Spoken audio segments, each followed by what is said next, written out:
My job in the CIA was to recruit spies and steal secrets. It was the best job on the planet. 2 years in India, 2 years in Pakistan, and then a year and a half in Afghanistan, where I managed all of our undercover operations. Will B. Hurd knows a thing or two about U.S. foreign policy and the importance of good information. He spent a decade working for the CIA. And I also had to brief members of Congress, and I probably briefed over 200 members. And I was pretty shocked by the caliber of elected officials. And so I decided to run for Congress. Will Hurd also knows how to win office in a swing district and get things done in Washington. He served 3 terms representing a largely Democratic South Texas district as a moderate Republican. One of the things I always tried to do when I was in Congress was talk about issues we should be talking about, not necessarily the issues, where it's always on social media or on cable news. And so I came up, ultimately with what I call 5 generational defining challenges. Those challenges, along with Will's experiences in the CIA, in Congress, and now as a tech strategist, are important elements of his just-released book, American Reboot, an idealist guide to getting big things done. I'm Robert Pease, and this is The Purple Principle, a podcast about the perils of polarization. We're going to talk with this idealist about some highly practical ideas he has for his party, his state, and country, including on tying legal immigration to U.S. labor shortages, creating foreign policy that restrains enemies but holds allies close, and making smart technology investments. We'll also hear how Will describes the magical transformation of congressional colleagues from friendly chit-chat to attack mode once those TV lights come on. But my first question for Will Hurd is about his own personal reboot, how he moved from the CIA to the U.S. Congress, though not on the first try. I appreciate you being diplomatic in your question, because most people thought I had no chance at all to win when I first ran in 2009. And it was for the 2010 election cycle. At that point, there had only been 2 CIA officers to have ever run for Congress. Also, nobody thought that a Black Republican was going to be able to win in a 71% Latino district. I won the first round. There was 5 people running in the Republican primary. I think I won by like 900 votes. And then I went on to lose the runoff election by 700 votes. And it was tough. I thought I was going to win. The other side thought I was going to win. All the newspapers went from saying I'm the next best thing to how'd this sucker lose, right? And so I thought I was done because the guy who went on to win beat the incumbent, and I thought he was going to be in office for a long time. But he lost. And when you come that close, 700 votes away, I called all the crew. I said, y'all, look, if you have one in you, one more left, I got one more left. And we decided to run again. Which was obviously the right choice. We have had 2 other former Congress members on the show, Jason Altmaier, centrist Democrat from Pennsylvania, Carlos Curbelo, centrist Republican from Miami. They both said things are dysfunctional in Washington, but there's some surprising pockets of cooperation. I would agree with their observations. I think post-January 6th, things were a little bit different. But when I first came to Washington, I was kind of shocked at how warm relations were between members. My first experience, I was at a committee hearing. I was on the Homeland Security Committee, and I'm introducing an amendment to a piece of legislation we were marking up. So this is a bill that's going to go out of committee before it goes to the floor for a vote. And I had never done this before. I wasn't in Congress before. I wasn't a staffer, so I didn't know how any of this worked. And so I was told, all you're going to have to do is read this thing, right? And it's going to be fine. Everything's been worked out. And then another member, a Democrat, another one from Texas, unleashes and starts like yelling and getting upset. And I'm sitting there looking around like, what the heck? And then when it was over, the amendment passes. We're walking out. And that member came up to me and put his arm around me. And he's like, hey, your office is right around the corner here. I said, yeah. And he's like, let me see your office. And then he walks me into his office, comes in the office, like takes some of the candy that we had put out. And then he comes into my individual office and plops down. He's like, how are you handling your mail? How are you handling your phones, right? Like, and he was giving me all this guidance on how to be an effective member of Congress. And the whole time I'm like, man, you just yelling at me 5 minutes ago, right? It was such a surreal, strange experience. And another time, the first time I went on a Sunday show, I forget which show it was, and we were doing a round table. It was four members of Congress, two Republicans, two Democrats. We're in the green room, and everybody's talking, but like, how are your kids? And they knew they had all been in Congress for more than probably 10 years, all of them. And they're like, oh, would you like some cantaloupe, whatever kind of fruit was in the green room? And I'm like, wow, this is really nice. And I'm a couple months in. Then we get out, lights come on.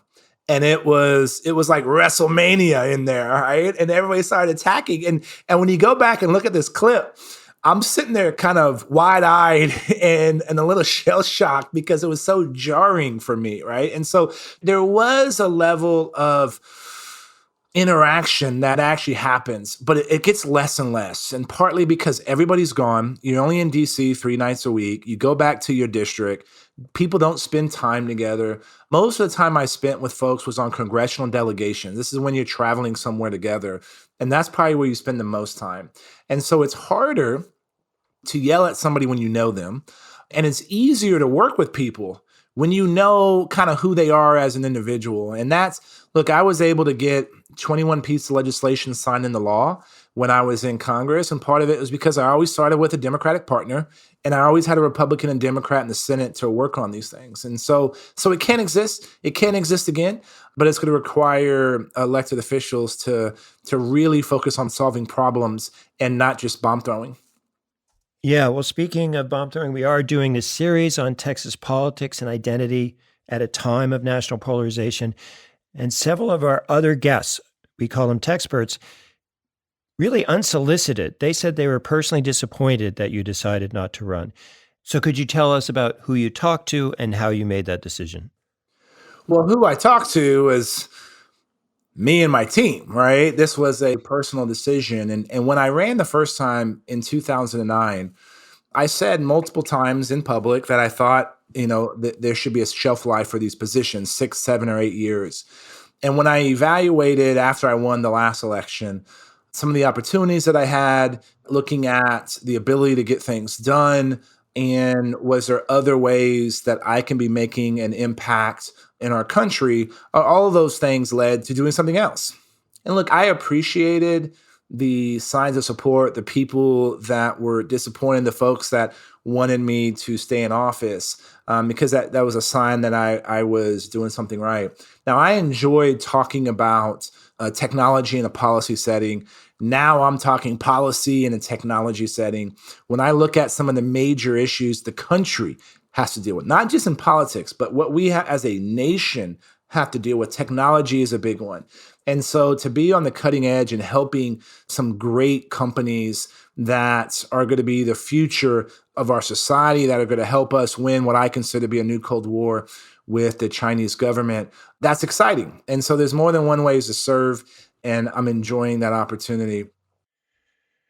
Well, great. So you've mentioned a new Cold War coming up with China. We may have a new hot war coming up with Russia on NATO's border. So we did want to quickly talk about foreign policy. It's on a lot of people's mind. We are wondering if, in your estimation, perhaps the bipartisan foreign policy consensus that was in place for many decades unraveled post-Iraq, post-Afghanistan, recently under the Trump administration. Do you see that coming back together in a significant way because of Putin's invasion of Ukraine? I think it is, and I think it already has. And I would say, look, I was in Congress. I won in the 2014 election, started in 2015. So I came into Congress after Vladimir Putin invaded Ukraine for the first time. So you had a Republican House and a Democratic president. But we passed support to Ukraine back in 2015 with a majority of Democrats to try to encourage the Obama administration to do more in Ukraine.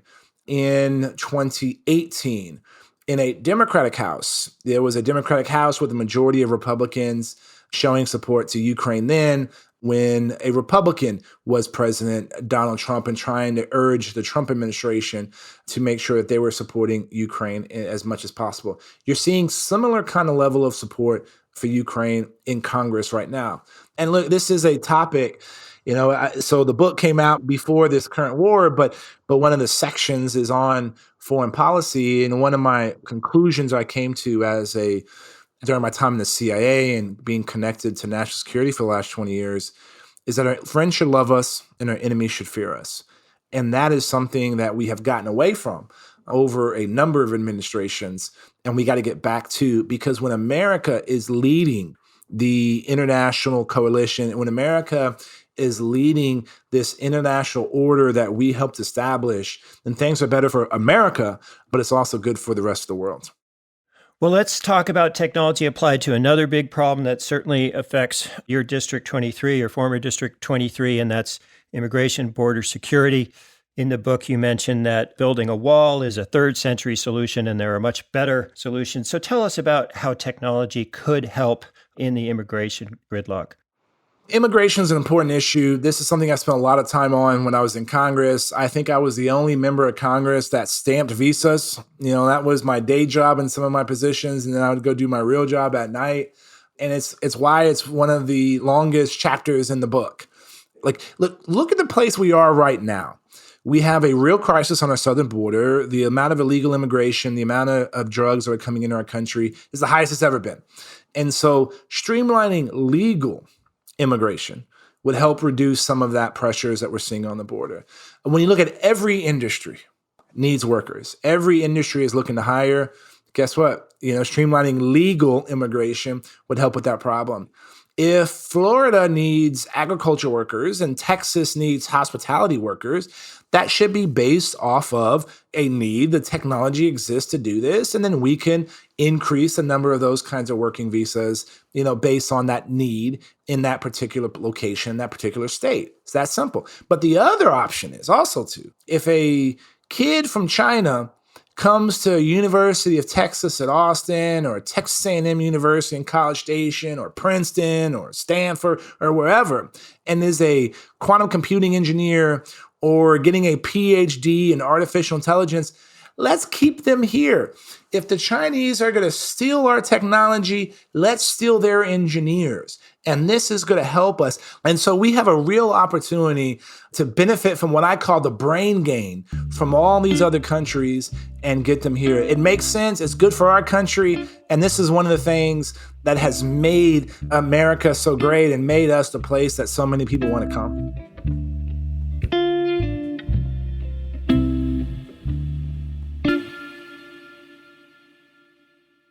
We have the honor and privilege this episode to be speaking with former CIA officer and three-term Congressman Will Hurd about his new book, American Reboot, published by Simon Schuster. Hurd was a moderate Black Republican representing a largely Democratic and Hispanic swing district. As he recounts in the book, Hurd came to Washington to legislate, not throw rhetorical bombs across the aisle. With the 2022 primaries upon us, I asked Will Hurd, what would it take to send fewer bomb throwers and more problem solvers to the U.S. Congress? So, look, I'm going to give you my magic wand answer, and then I'm going to give you the realistic answer of what can be done tomorrow. The magic wand answer is make a district no more than +6 in either direction, meaning don't make a district more than 56% Republican or 56% Democrat. That's in essence a jump ball. And so in November, anybody could potentially win. So I was rewarded in my district. Look, my district flipped back and forth between Republican and Democrat for 10 years before I came into office, and was the first one to hold it for 3 terms in a row in a long time. And if every Republican voted for me, I would still lose.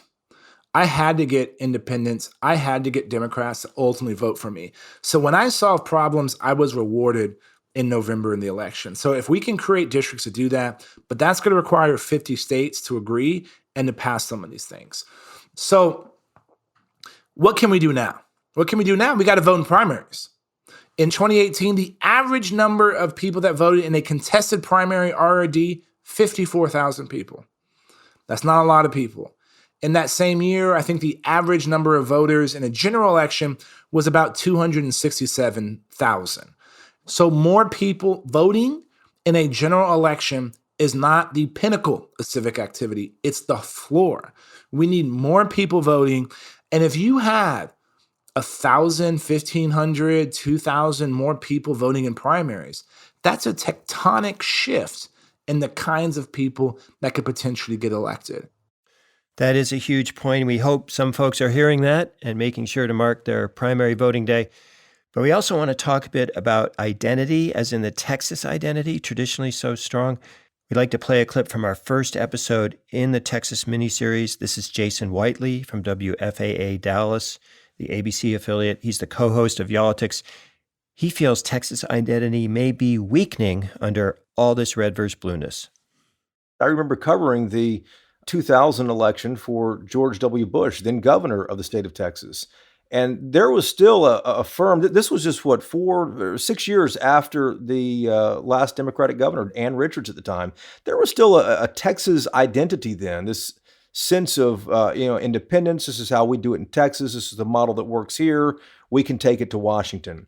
But then you ramp up 9/11 on top of that, and then the war in Iraq and Afghanistan after 9/11. And that has really just sent Texans into one side or the other.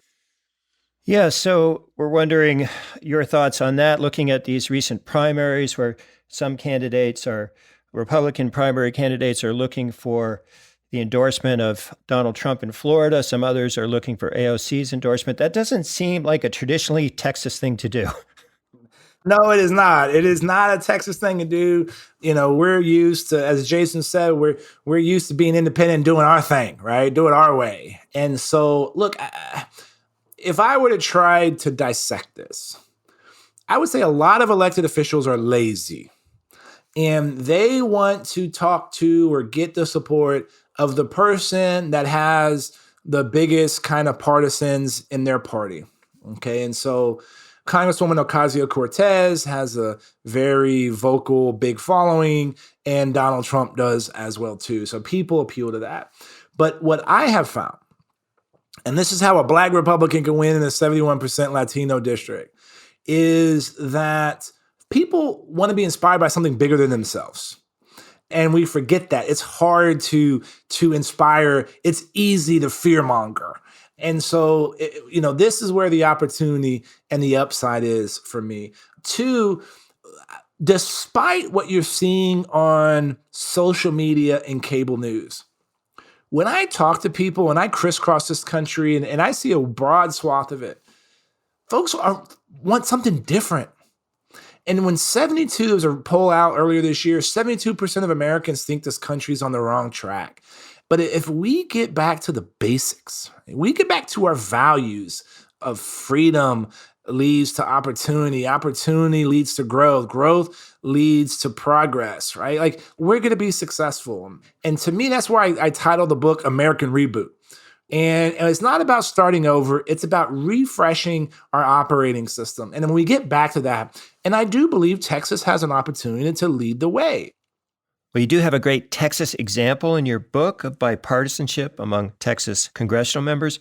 So could you tell us about your bipartisan road trip with the Democratic Congressman at that time, Beto O'Rourke, and also the aftermath of that trip?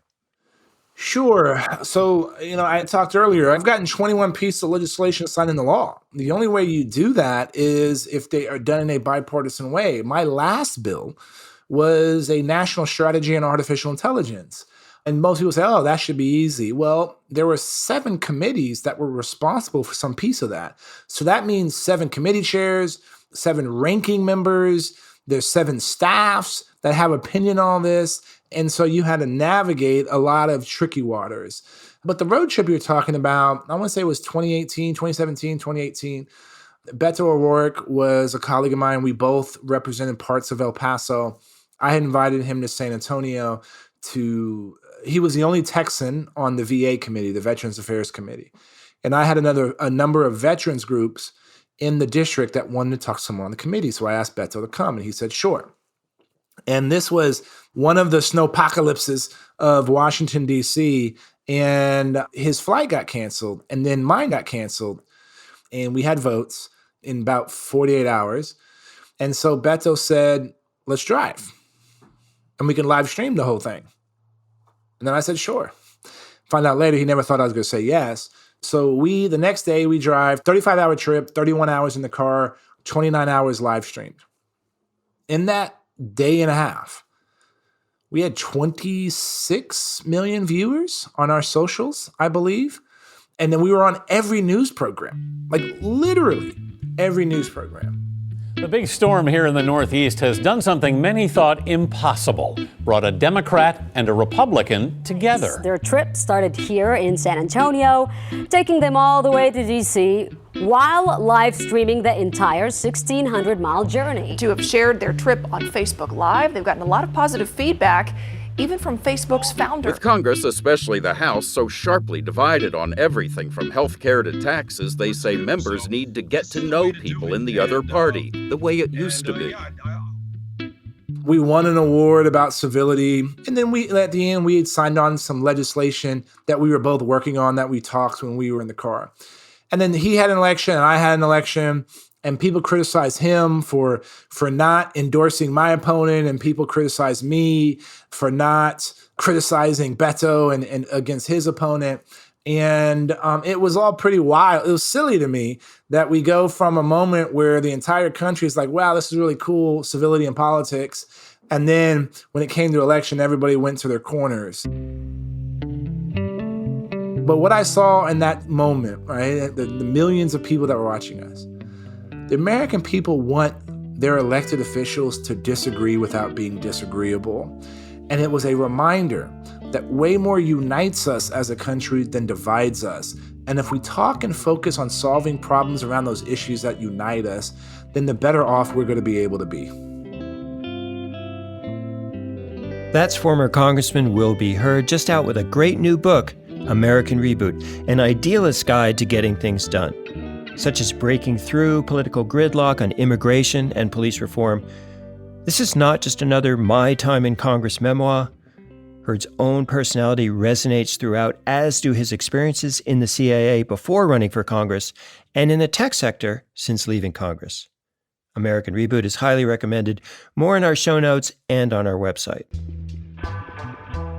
And more from Will Be Heard, sorry, Will, had to do that once, in our next episode, along with each of our Texas miniseries guests in the Purple Principle finale on Lone Star State identity amidst zero-sum national politics. What frustrates me with an issue like policing reform or even immigration, right? Immigration, when you look at primary voters that are Democrat and primary voters that are Republican, this is what's called a 70% issue, where 70% of that group is supportive of it. But things don't get done because both sides would rather use some of these issues as a political bludgeon against each other rather than ultimately solve the problem. Please join us then, tell a friend or colleague about our podcast, and please support us on Patreon or Apple subscriptions as we strive to cover more state-level political challenges this 2022 primary season. Special shout out this episode to our senior producer for audio engagement, Allison Byrne. She very likely helped you find us among the sea of podcasts out there today. In fact, how did you hear about the Purple Principle? That'd be really helpful for us to know. So there's a link in our show notes to provide that info. Special thanks, as always, this episode to our Texas-tinged composer, Ryan Adair Rooney.